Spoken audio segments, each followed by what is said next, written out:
In this video, I'm going to show you how to use the Puppet Warp tool to warp and change your objects in a similar fashion to how you use the transform. So, first thing that you really want to do is it works best on a singular object as opposed to an entire background. So I have cropped out this figure from its background so I can move it around and play with it. You're going to come to the top bar under Edit, and you're going to come down to Puppet Warp. Once you click it, what's going to happen is it's going to put a mesh over the entire object. And you can kind of come up to here and you can change the mesh density. And that'll change a little bit of how it functions and how much it distorts when you warp things.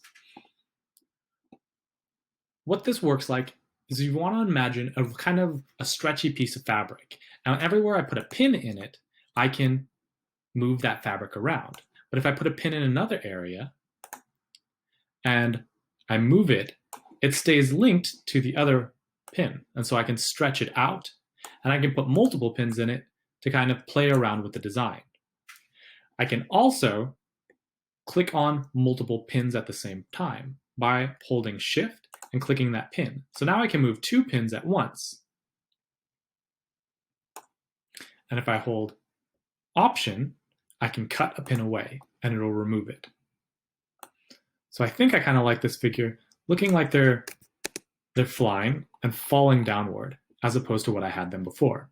Although I think I moved them a little high. So I can come up to here and I can come to Puppet Warp again.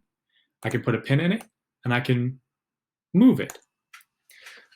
Some good practices for using this is if you want to bend something, like I want to bend this leg, you want to think of it like bones and where joints are. So I'm going to put a point in its knee and a point in the ankles. And so I can bend it.